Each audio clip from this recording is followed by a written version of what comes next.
guys, here with a new character on Korean Lost Saga. This is known as Namgin. Hopefully I'm saying the name right. I apologize if not. It is a regular character, so you are able to buy with GP, peso, whatever your in-game cash option happens to be. So let's check him out here. 4-hit basics.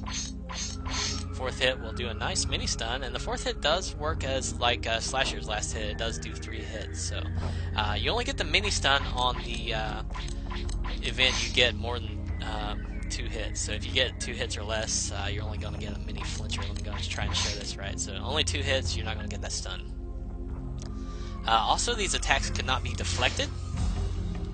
Check that out there. Not too shabby. His jump attack can be deflected, however, but not the other attacks. So his dashers and all that kind of good stuff can't be deflected. Also, to note about the basics, you can jump cancel them at any point, so that's pretty nice. Go ahead, just, actually it doesn't seem like you can jump cancel a 3rd hit, so pardon me. So you can only jump cancel the first 2 and the last hit, so 1, 2, and 4 hits. Also, the 3rd hit will actually launch off ground, so if you hit someone on the ground with the 3rd hit, you can follow up with that nice last hit 3-hitter. So really nice for juggles. So say if you catch someone in the air with your juggles or miss a juggle, you're still going to get something out of it, so pretty nice. So moving on, you also have inputs on this character, so if you, it depends on which direction you're facing, so they're just simple dashes. So if you're facing to the right, you hit left, you're going to back dash. You hit up, you're going to dash upwards. You hit down, you're going to dash downwards. And it changes based on the direction, so now I got to hit right, and up. If I'm facing like this way, up is going to be, it's just going to change directions, unlike some of the input heroes. But yeah, that's your only input. If I missed any, I apologize. It's a first look video. But your passive, you have a 100 bar passive on this character. When you hold D, you bring out this little dome. The dome gradually grows, so if you try and trigger it right away, you might not get much out of it. You'll probably end up wasting your entire passive bar, but it charges very, very quickly, so you're not going to be missing it too long. It'll launch off standing, which means you're going to have a nice avenue for juggles. And it will follow airborne opponents as well, so it is good anti-air versus a lot of people who happen to be jumping a lot versus you, so it's really nice for that. It will not hit grounded, however, so it doesn't hit grounded. And how it works on crowds, you're not going to hit multiple people, but you select one person. So you see the V mark, you just select who you're going to hit with that V mark. And you only have so long to trigger it as well, so you got to make up your mind pretty quickly. So good passive there, good anti-air, I would say primarily. That'd be really nice. Good juggle starter. Dash attacks, pardon me. First hit of the light dasher, simple half feint flinch, and the second is a nice little launcher. You also have a hold D dasher, simple knockback, not too bad. You can integrate the hold D off your first light hitter. Don't believe you can do it off the second hit. You can only do it off the first hit, so I wouldn't really use the hold D much unless you got someone near an edge. But yeah, okay dashers there. Pretty simple and straightforward. And you can also input off your dashers as well if you want to like kind of bait people into attacking you. So go for that. Your jump attack is a half feint on standing. You can aim it in the air. Pretty fair range to it. Has a little bit of a knockback as well, so you can potentially edge someone. If you hit airborne with it, it's going to do kind of a funny animation and throw them to the ground. I don't know if there's any more to that, but it might just be an animation change. I'm not too certain about that.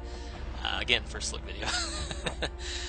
You also have a double jump on the character, so you can kind of cross up a little bit and bait people into thinking they're going to block you and maybe bait out their block or something. I don't know. So let's go check out the other things here with our robot buddies. Haven't called them that in a while. Where are they? Oops, wrong key. Alright. So for defensive, you have a counter.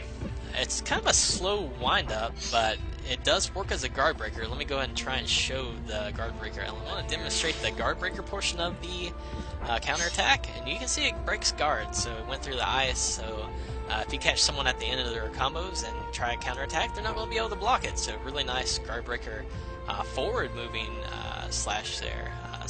So your other defensive capabilities, your helmet can actually be used as a half feint counter. And your helmet itself will actually deflect projectiles, which I can't adequately test in an HQ. But it doesn't deflect regular hits, but it will deflect bullets. So bullets in the game, Desperado, sudden attack, all that kind of stuff, it will deflect that. And this shield does last a very, very, very long time. So you can see it's been up for quite a while I've been jabbering along. So even, you see it's still there. So yeah, really long-lasting shield there. So shuts down range characters tremendously, but it does disappear on falling. So let's get to the other skills here. So your weapon skill.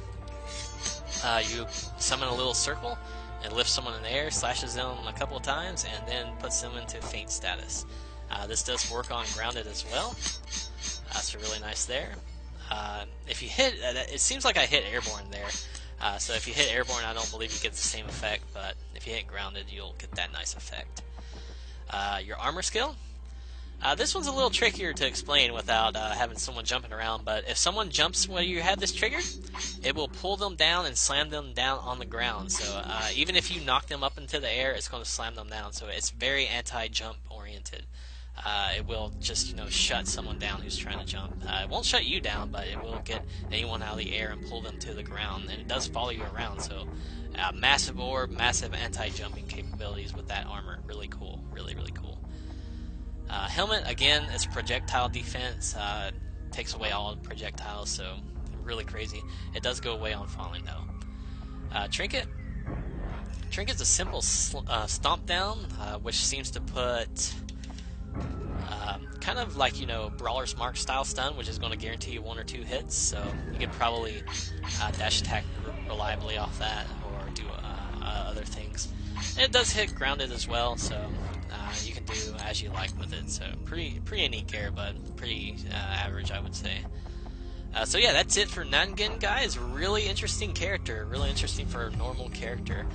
You have a lot of options to get around people's defensive bait attacks, really good range, really good anti-deflect capabilities, nice juggle pickups, so good mix-ups, good, not the best air game, but it's okay. Overall, really great character, guys. I'm just enamored with this guy. I love his anti-jumping kind of mechanics, because a lot of people in Lost Saga tend to jump way too much nowadays. So this armor will shut that down completely. Your passive will help with that in that regard as well. Really good weapon skill. What can you say? A really good character, I would say. Really interesting. I really like him. So hopefully you guys enjoyed this video. Thank you guys for watching, and we'll see you next video.